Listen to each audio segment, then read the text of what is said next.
Muslim ಸಮುದಾಯಕ್ಕೆ ಅತ್ಯಂತ ಸಂತೋಷದಾಯಕ ದಿನವಾದ ಈದ್ ಮಿಲಾದ್ನು ವಿವಿಧ ರೀತಿ ಆಚರಿಸಲಾಗುತ್ತಿದೆ. ಕರ್ನಾಟಕ ರಾಜ್ಯ ನದಾಫ್ ಪಿಂಜಾರ್ ಸಂಘದ ಬದಾಮಿ ಘಟಕ ವಿಶೇಷ ರೀತಿಯಾಗಿ ಆಚರಿಸುವ ಮೂಲಕ ಎಲ್ಲರ ಗಮನ ಸೆಳೆದಿದೆ. ನೆರೆಮನೆಯವನು ಹಸಿದಿರುವಾಗ ಹೊಟ್ಟೆ ತುಂಬ ಉಂಡು ಮಲಗುವವನು ನಮ್ಮವನಲ್ಲ ಎಂಬ ಪ್ರವಾದಿ ಸಂದೇಶದಂತೆ ಹೊಳೆ ಆಲೂರಿನಲ್ಲಿರುವ ಜ್ಞಾನ ಸಿಂಧು ಅಂಧ ಮಕ್ಕಳ ವಸತಿ ಶಾಲೆಯಲ್ಲಿ ಊಟದ ವ್ಯವಸ್ಥೆ ಮಾಡಿ ಮೆಚ್ಚುಗೆಗೆ ಪಾತ್ರವಾಗಿದ್ದಾರೆ.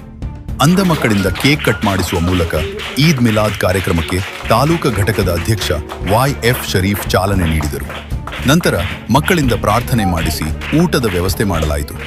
ಕಾರ್ಯಕ್ರಮದಲ್ಲಿ ಸಂಘದ ಕಾರ್ಯದರ್ಶಿ ಕಾಲೇಸಾಬ್ ನದಾಫ್, ನೂರ್ ಅಹ್ಮದ್ ನದಾಫ್, ಅಲ್ಲಾಭಕ್ಷ ಶೇಖ್ ಮುಂತಾದವರು ಭಾಗವಹಿಸಿದ್ದರು. ತಮಿನಾಳ್, ಹಿನಾಳ್ ಹಾಗೂ ನೀರಲಗಿ ಗ್ರಾಮಸ್ಥರು ಭಾಗವಹಿಸಿ ಪರಸ್ಪರ ಶುಭ ಕೋರಿದರು. ವರದಿ ಅಬ್ದುಲ್ ರಜಾಕ್ ಟಪಾಲ್, TV10 ನ್ಯೂಸ್.